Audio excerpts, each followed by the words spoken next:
Pushkin. We spend hours deciding what to buy, but there's a split-second decision that can make or break a sale. Do you have the trust to hit buy now? Agentic commerce is testing that moment more than ever. And that's where PayPal comes in. With 25 years of checkouts, 400 million consumer accounts globally, and the benefit of purchase and seller protection, all of which make sure wherever a purchase starts, it ends with trust. Built for payments, growth, and agentic. PayPal Open, built for all business. Visit paypalopen.com. Purchase and seller protections on eligible transactions only. Terms apply. See paypal.com/risk-management for details. Liberty was never just a word. It has guided every American endeavor for the past 250 years. And now it takes form in a new way. The 2026 Semi-Quincentennial Coin and Medal Program from the United States Mint celebrates the founding ideals that have long shaped our coinage. Available 1 year only, this historic collection features new coin designs, limited edition releases, and reissues. Shop new official coins at usmint.gov/semiq. That's usmint.gov/SEMIQ. Whatever your goal, trade, show, giveaways, client gifts, or team gear, 4imprint has the promo products to match. With thousands of options, from apparel and drinkware to tech and totes, it's easy to find the right fit for your brand and budget, with standout choices at every price point. And with their 360-degree guarantee, you can be 4imprint certain your order will show up just right on time. Explore more at 4imprint.com. 4imprint, for certain. 6 years ago, before podcasting was even a twinkle in my eye, I wrote a screenplay for a TV series. It was called Druid Hills, my first and only screenplay. I spent a year on it. In the opening scene, a battered Honda pulls up to a house on a long, leafy street. Angela Nation, 31, is behind the wheel. Jeans, afro, sunglasses. She's beautiful, though trying not to be. The car looks like a family's been living in the back seat. She pulls up to an immaculate Victorian. A petite, very proper African-American woman comes out the front door. Ingrid James, 63. She gets in. Let's be clear. Nothing happened with Druid Hills. I got as far as pitching it to a Hollywood studio. I shouldn't say who. Well, okay, it was Fox. Imagine a room full of TV executives around a table. I talked about the big themes, the theories, race, conscience, conspiracies, corruption, blah, blah, blah. I waved my hands in the air for a good hour. The room was hushed.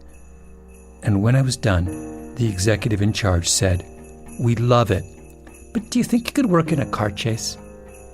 Things went downhill from there.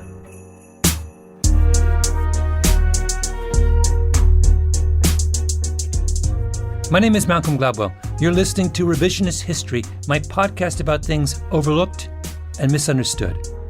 This is part 1 of what will be 2 bonus episodes for the holiday season.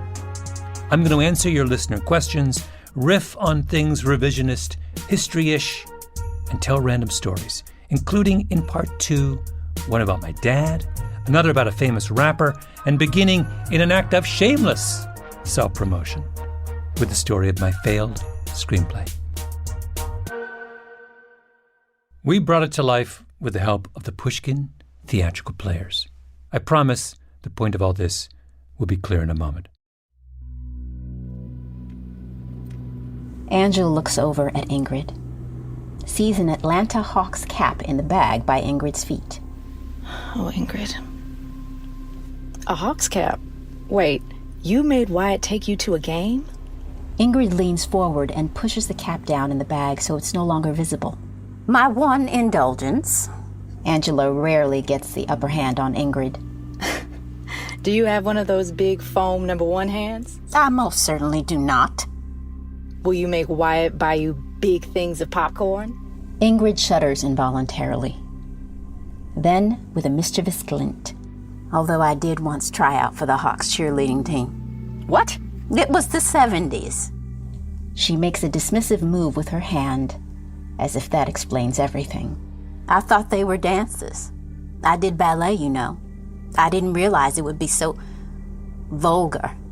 The men play a beautiful game. The women shake their bosoms. Angela instinctively does up the lower of the two open buttons on her blouse. They had a player named John Drew. Oh my. Ingrid gazes out the window. It's nice to be reminded of those days. My screenplay was set in Atlanta. Now, why did I write a screenplay set in Atlanta? Because I'm obsessed with Atlanta. Ask anyone who knows me. I'm always threatening to move there. You know, people always say such and such is the future of America. Texas is the future of America. Florida is the future of America. No. Best case scenario for all of us is if Atlanta is the future of America. Because Atlanta is the most wonderful mashup of all the most wonderful bits and pieces of this country. Birthplace of the civil rights movement. Janelle Monáe and Wonderland and Gucci Mane and Migos and basically half the entire hip-hop world. CNN, Jimmy Carter, Stacey Abrams. The best Indian food in the U.S. outside of Queens. The Running Oval at Piedmont Park. Little tart bake shop. I could go on.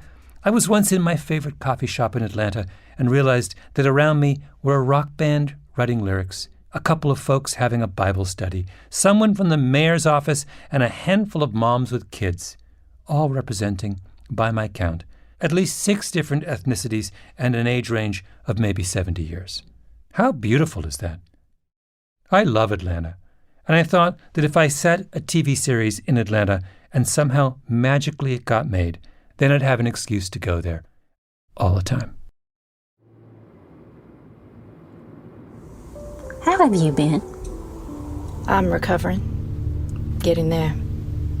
I've spent 7 years buried away, day and night. Then one day, it's over. It's almost like I got a divorce.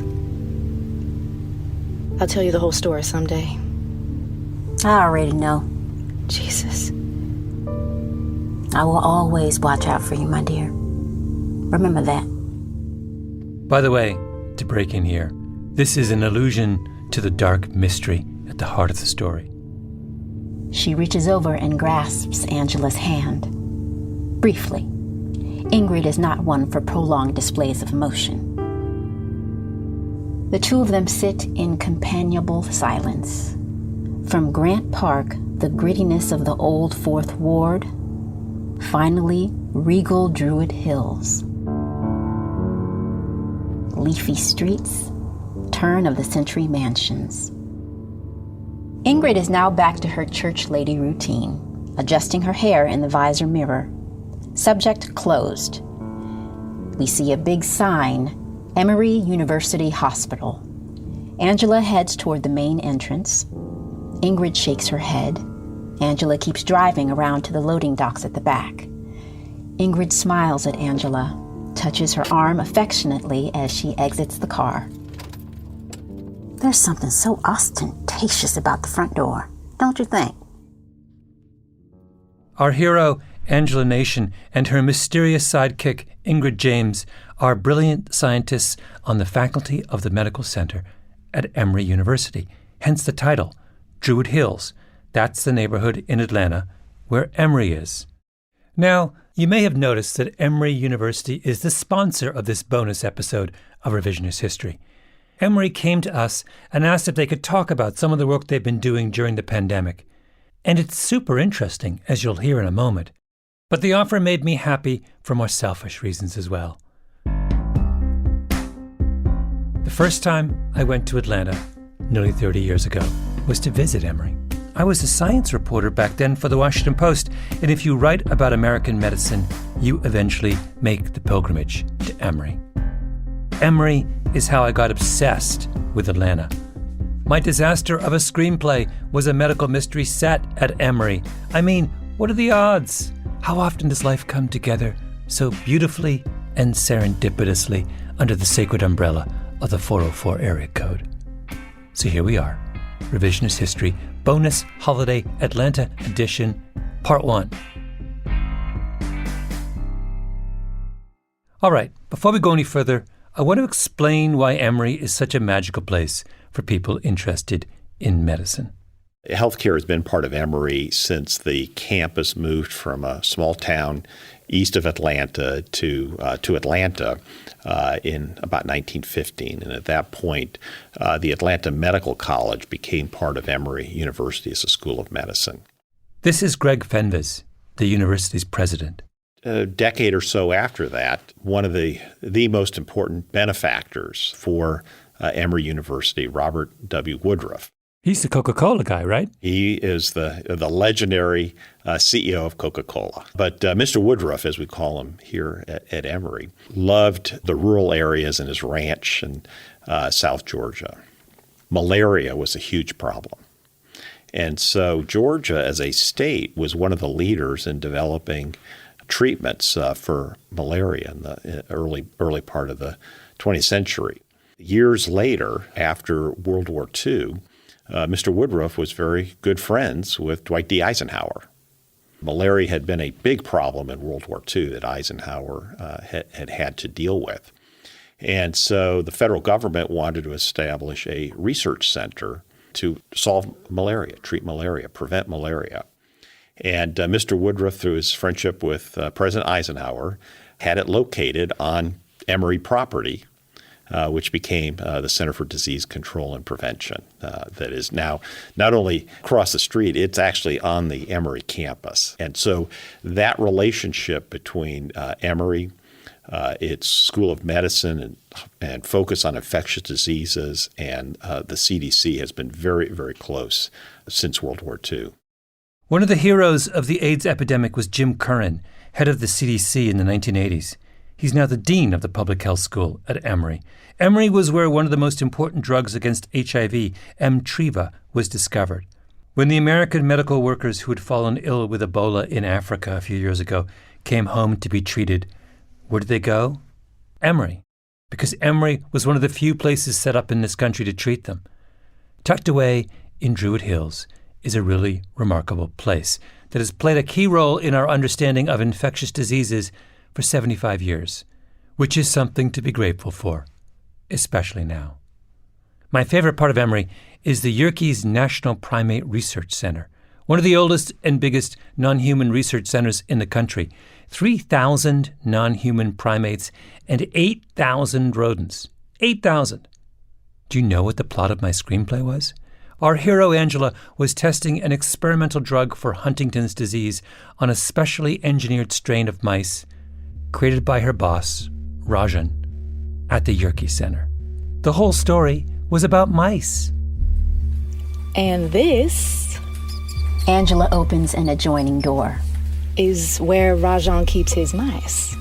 In metal cages, we see mouse after mouse, dozens of them, moving like old men. Rajan's Huntington's mice. The air is filled with the sound of feeble squeaks. Rajan is much better with mice than people. If there's anyone out there in movie land who is interested in a screenplay about two black women from Atlanta trying to cure a deadly disease, co-starring a room full of specially engineered lab mice at the Yerkes Center, call me. Let's make this happen. Okay, time for the listener mailbag. Ryan M. asks, if you could have dinner with any three people from history, who would they be and why? I think it would be my great-grandmothers. I only met one of them, Martha Nation, a very regal Jamaican lady who, when she died in her late 90s, had just a few strands of gray hair. She was the embodiment of black don't crack. But I never met the other three. How great would that be? Here's a comment from a listener on iTunes, DC Commute. You know I read the comments, right? DC Commute says, I think you should revisit the Obscure Virus Club Season 4, Episode 10. The recent success of vaccine development stands on the shoulders of giants. This is actually a great point, and it deserves a long answer. Obscure Virus Club, if you haven't listened to it, was about a small group of virologists who spent years and years in the scientific wilderness, studying a group of weird animal viruses that no one else thought were even remotely meaningful. They were ridiculed, ostracized. Then one day, all those naysayers woke up and realized, oh, the work these people were doing off in the shadows is going to save the world. And if you want to know how the Obscure Virus Club saved the world, you'll have to listen to the episode, because I don't want to give away the ending. The point of the episode was, that's how science works. Everything important and beautiful begins years and years earlier with someone's quixotic obsession. And so thanks for your comment, DC Commute. This is absolutely the case with COVID vaccines as well. There are countless examples, but since we're telling Emory stories, let me pick one from one of their scientists, a guy named Rama Amara, who is so Obscure Virus Club. In his case, his obsession was with something called the MVA vaccine. This is a vaccine made from the pox virus family. A version of it has been used as a vaccine against smallpox. It's been tweaked so that it can't cause disease anymore, but because it still resembles something menacing, the immune system goes on high alert the minute it comes across it. And the theory that scientists like Amara had was that if you tinkered with MVA and customized it, you could produce an immune response against other deadly infectious diseases. I was working on tuberculosis vaccines, and I used to go to TB sanatoria to collect samples from TB patients. That's when I started seeing HIV infection. That's Amara. So then I developed interest in also developing a HIV vaccine. That's how I came to Emory. To work on that problem, he moves to Atlanta, to Emory. And just to put this in perspective, he moves to Atlanta in the year 2000. So for 20 years, his lab works on the problem, learning everything they can about how this particular vaccine, Emory MVA, interacts with the body's immune system. You've been working on this vaccine for this model for 20 years. As yet, nothing had reached the market. Did you get discouraged? Did you wonder whether this research was ever going to bear fruit? Personally, I was not, but I have heard a lot of times from my friends that, this is going to be a long road. Maybe you should start working on other vaccines as well, so that there is, some result at the end. So I was never going to leave the HIV vaccine effort, but I did think about branching into other vaccines as well. So I was we started actually working on vaccines for TB. So that's where I started. Mm-hmm. It's again a hard target. So you picked two of the toughest targets out there. Yes, you're someone you're a glutton for punishment. That's true. So, but I wanted to tackle something really challenging. And then what happens? COVID. And we had a meeting in the center at the Yerkes Primate Center, and all of our colleagues got together, and we were talking about what we should be doing. I think that was towards the end of February or beginning of March, I think. Then at that point, I came back to my lab from the meeting. Then I was discussing with my people, it would be good to make a vaccine, but do you think we have the bandwidth right now? And then they all said, no, we really want to do it. And they were all so excited. Everybody wanted to do it. So that gave me a lot of push. And then I decided that we should do one. We should make one. And the idea was that if you'd made such progress against HIV, and HIV is a much harder target, the notion was, well, we should be able to make really good inroads against COVID. Was that the thinking? Yes. That's the thinking. HIV is hard to make a vaccine against because it mutates like crazy. So you have to design a vaccine that can handle all these constant changes. And HIV integrates into your body's DNA. It literally becomes part of you. HIV is Mount Everest. Then COVID comes along, and it doesn't mutate as much, doesn't hide in your DNA. And Amara realizes, I can make my vaccine climb that mountain. Had you not done those 2 decades of preparatory work, you would not have been in a position to jump on. You wouldn't know whether MVA was a a safe and effective vehicle for COVID if you hadn't done all of that preparatory work with HIV? No, I would not have any clue. Now, will the Emory MVA vaccine turn out to be effective against COVID? We don't know yet. It's still being tested. At best, it's a second-generation vaccine after the first wave of vaccines that were created in record time. But if the Emory vaccine works, it will be a crucial addition. The first wave vaccines are all super specific. They work against COVID-19, this COVID. The Emory MVA vaccine would be different because it triggers a much broader immune response. It could work against new strains of COVID. It could conceivably be used as a booster to extend your initial vaccine immunity. Here's my point. The lone success story in the pandemic thus far has been medical science. We have vaccines available just over a year after the pandemic started. That's bananas. But we shouldn't draw the lesson from this that science is fast. Science only looks fast. It's actually really slow. The quote-unquote sudden development usually has 20 years of work behind it.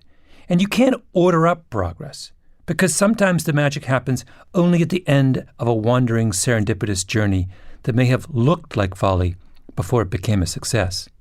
And what all this means is that progress doesn't come from ideas. It comes from places where smart people have the time and freedom to wander around and make mistakes and pursue interesting ideas that one day may end up saving your life. Well, thank you so much, and good luck. Oh, thank you so much. We're all cheering for you. Thank you very much. Okay. This show is sponsored by BetterHelp. BetterHelp's 2026 State of Stigma report surveyed 2,000 Americans and revealed that 85% of Americans believe getting support is wise, yet 74% say society discourages people from doing so. This makes no sense, right? If you have a toothache, society doesn't discourage you from seeing a dentist. If your car breaks down, society doesn't discourage you from seeing a mechanic. If your heart is literally broken, as in not functioning, society doesn't discourage you from seeing a cardiologist. But if your spirit is broken, if you're struggling with some burden, society says you don't deserve help.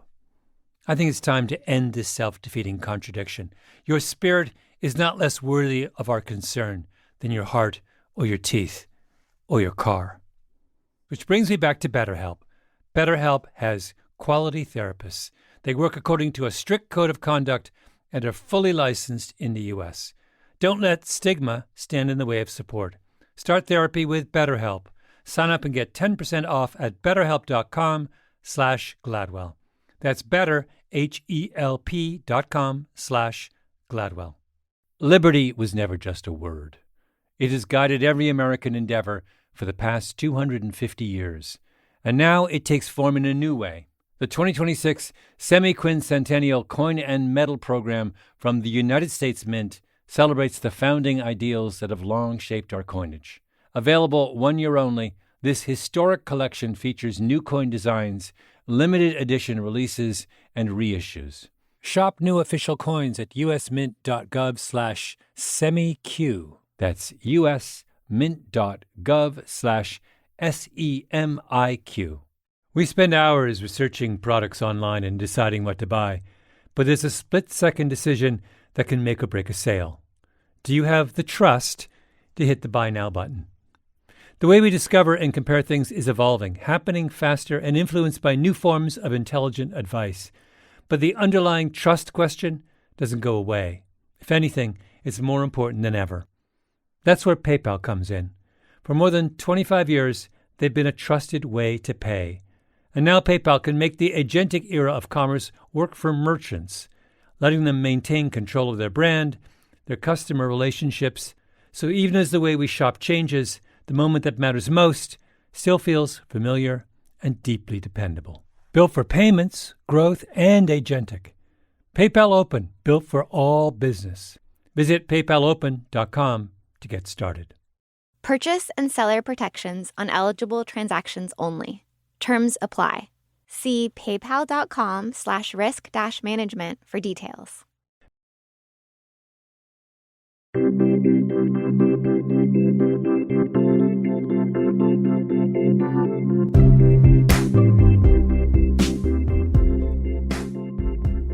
We're back with more of your insightful listener questions.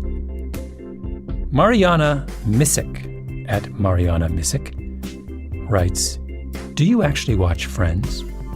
This is actually a question related to my book, Talking to Strangers, which had an entire chapter on Friends. And in answer to the question, of course I do. And while we're on the subject of Friends, let me tell you the following true story. Now, you need to know something about me before I start. I'm not good with faces. I usually identify people by the way they walk or how they dress. So this is years ago. I'm in a coffee shop in Miami, working away. Woman sits down next to me, leans over and says, super friendly, hey, what's that you're eating? Is that good? And I'm working. So I kind of grunt and ignore her. 5 minutes pass, and I think, she was really attractive. 5 more minutes pass, and I think, she looked really familiar. 5 more minutes pass, and I'm like, oh my God, Jennifer Aniston. By that time, she was gone. My big chance at tabloid immortality, and I blew it. Next, Courtney Miller at COA Miller asks, is Canada better than America?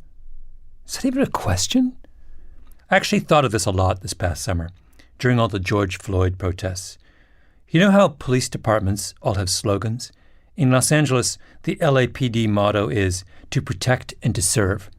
In New York City, it's fidelis ad mortem, faithful unto death. You know what it is in my hometown in Ontario? People helping people.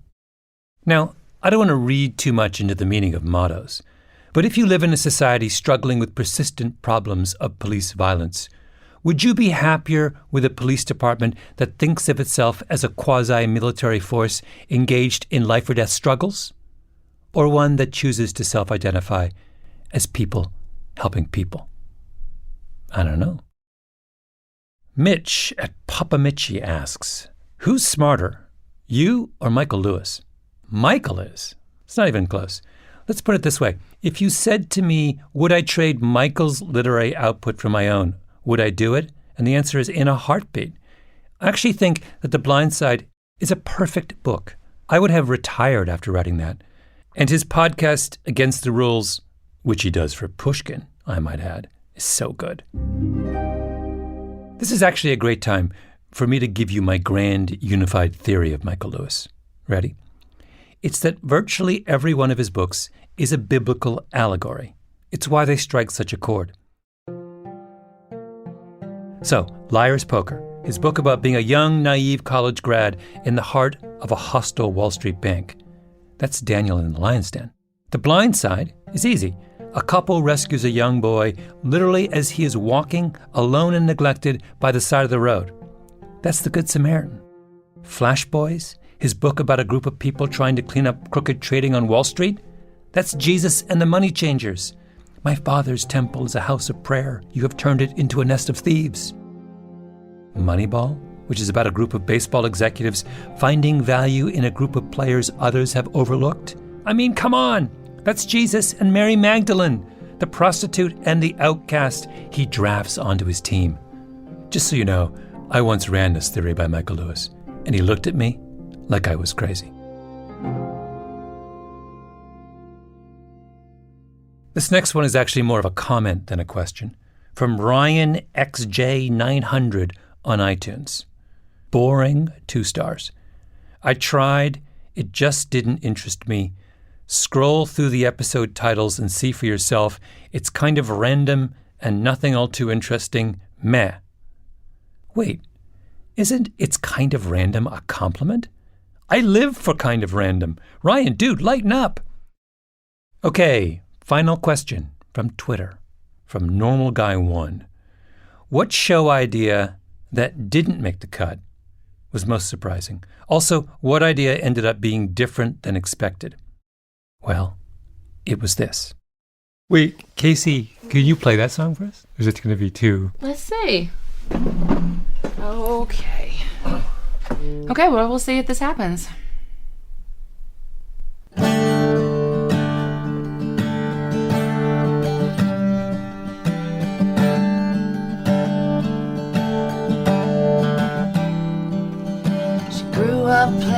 cowgirl in a railroad town, dreaming she'd see... Oh, shoot, hold on. There's a line about Elvis. I went to Nashville when I was reporting the final episode of Season 3, which may be my favorite ever, Analysis, Parapraxis, Elvis.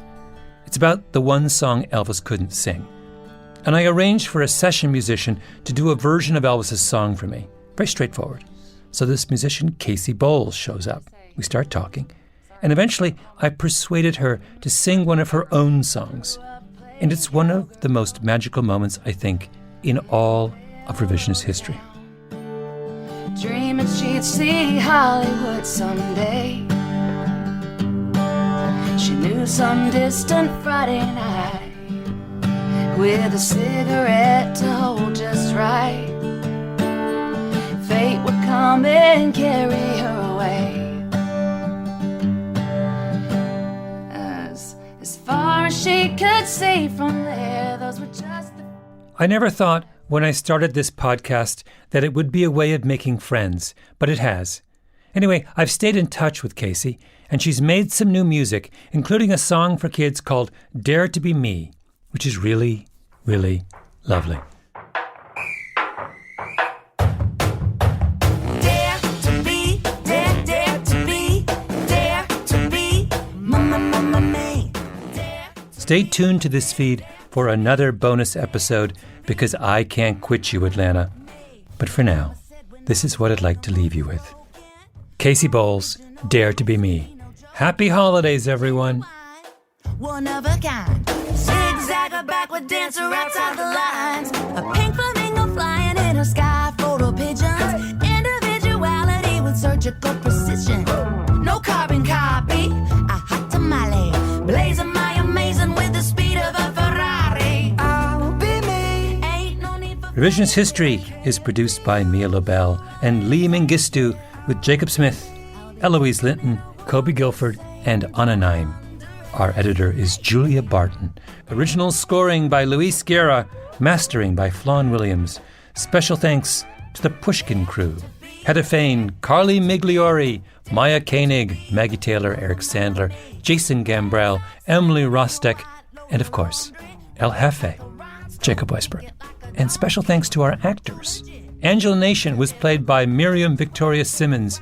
Ingrid James and the narrator were all played by Antu Jakob, who actually has a short film out called Love and Submission, which you should look up. And finally, extra special thanks to Emory University.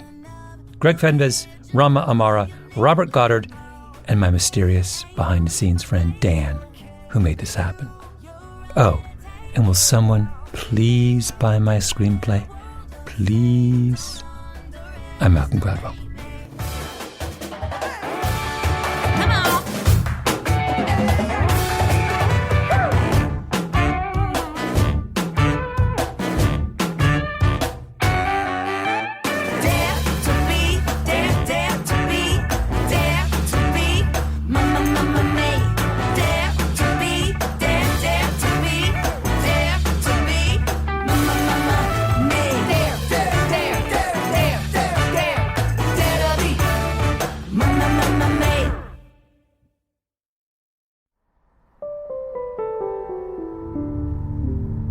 Interior, doctor's office, Emory University Hospital, day.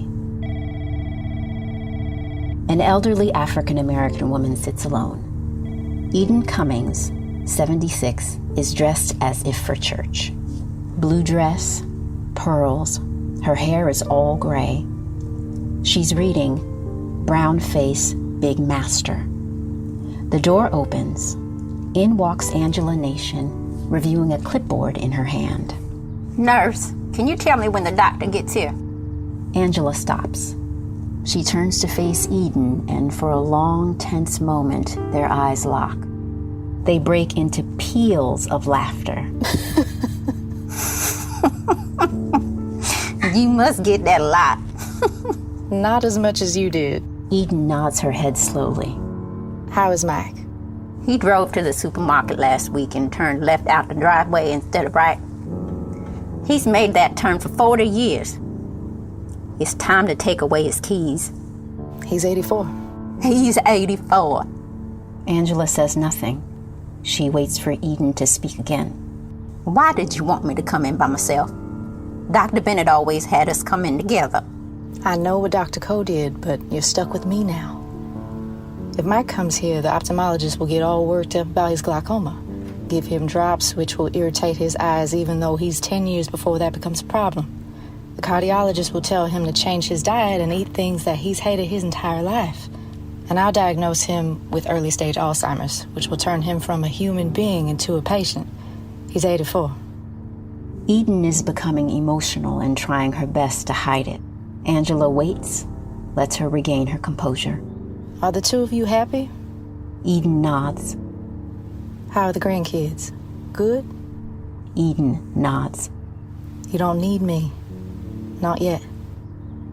She escorts Eden to the door, sits back down at her desk, takes out an enormous ham sandwich and a bag of potato chips, and painstakingly places the contents of the bag, chip by chip, between the two slices. Then she takes out her cell phone, takes a picture of the fortified sandwich, and posts it to her Instagram.